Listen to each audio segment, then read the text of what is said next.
Puno na kayo mo diri permi, no? Kada Sabado, puno mo diri permi. Kung simbahan mo dito mula sa Sabado, puno kong simbahan, kaya ito is giving mo dito. Puno kayo. Lalo, pangalawa na nagmaling na Sabado dito. So, 2 weeks pa mo.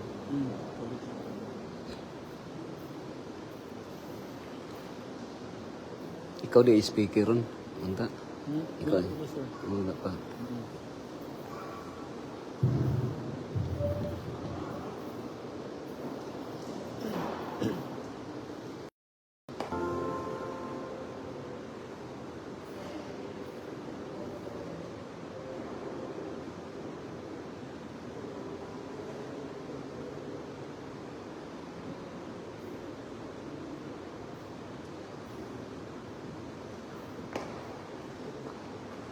Pag istorya na ako, pwede nimo i-connect ang HDMI dito. Ito naman. Para di na ko ma... Ano dito?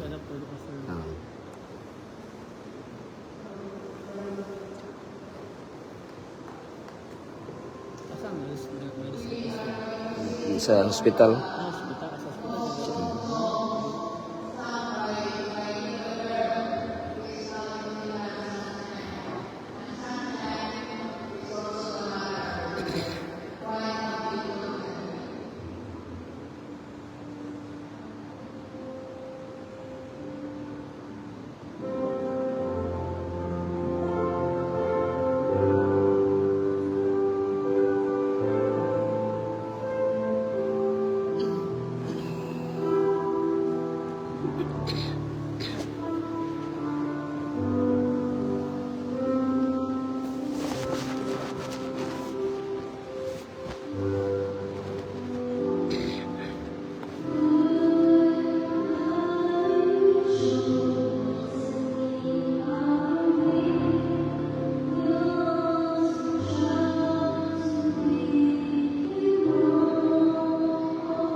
Ha?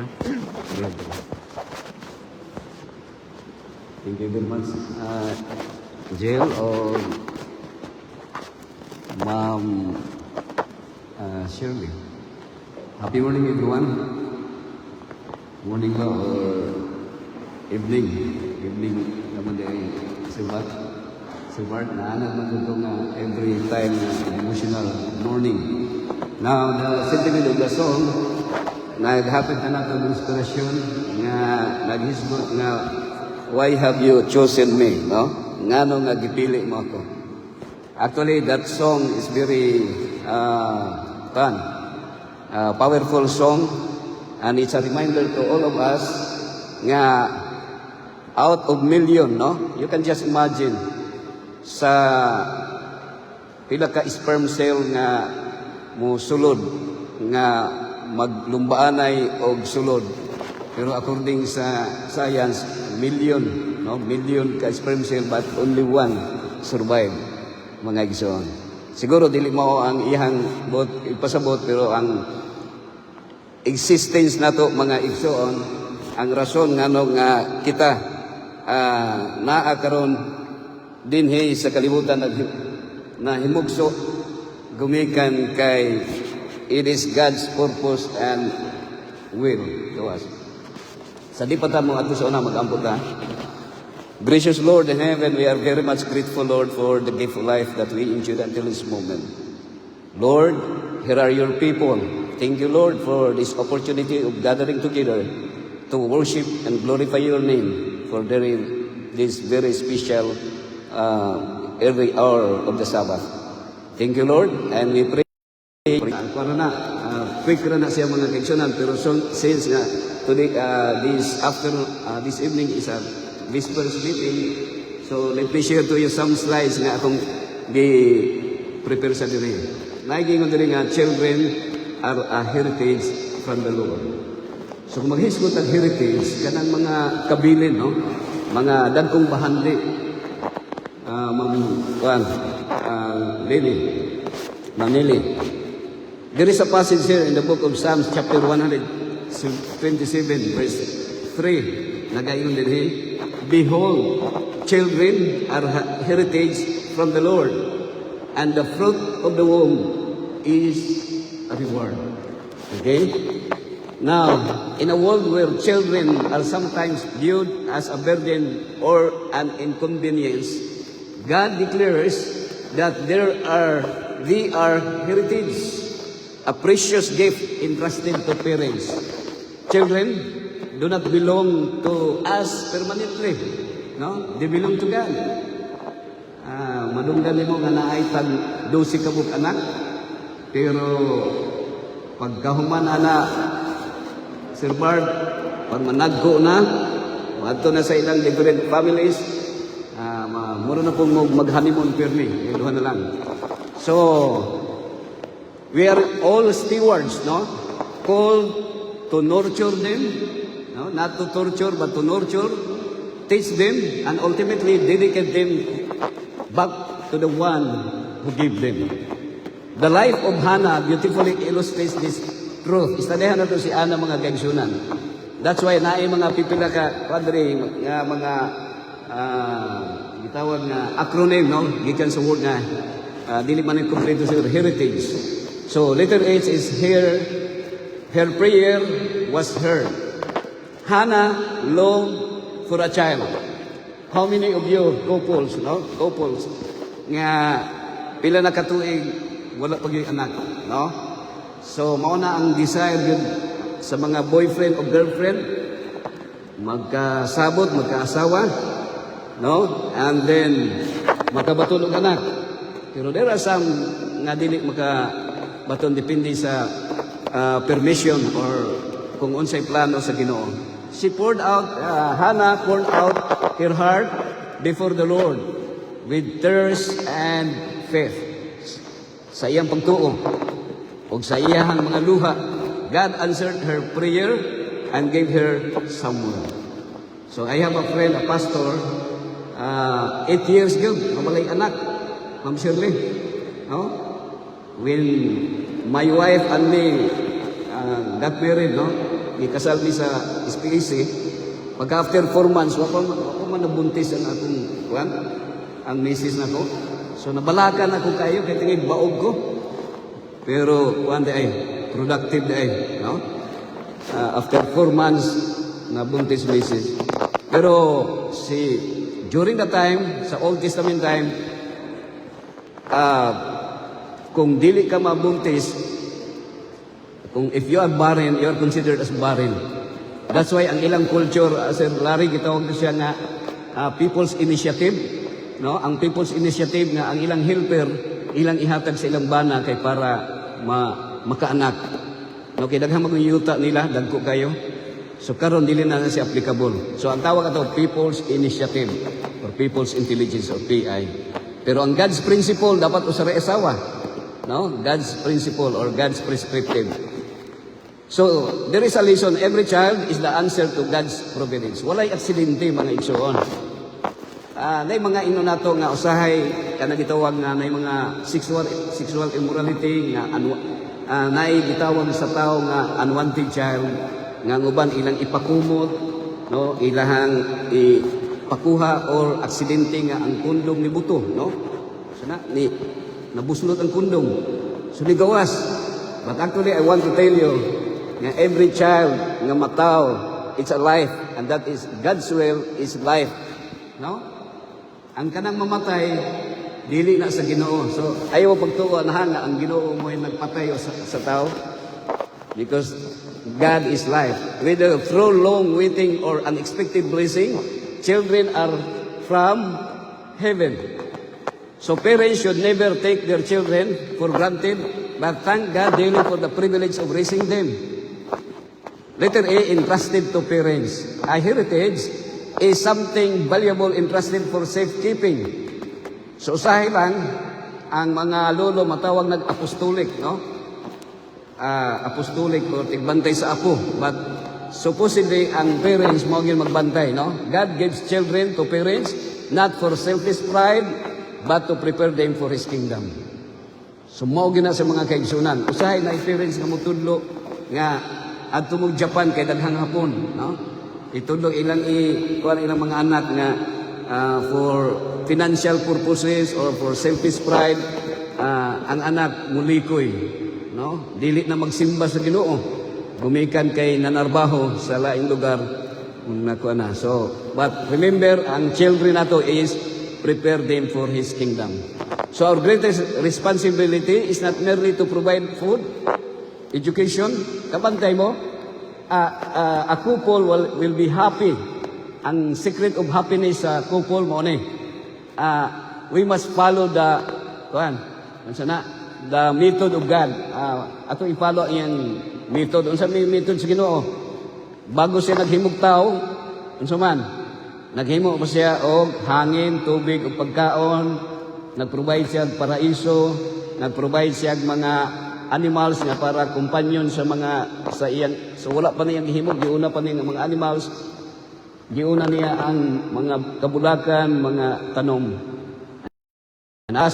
Wala pa'y mga pangpalit og gatas, naghimo nagtao daan, giuna paghimog tao.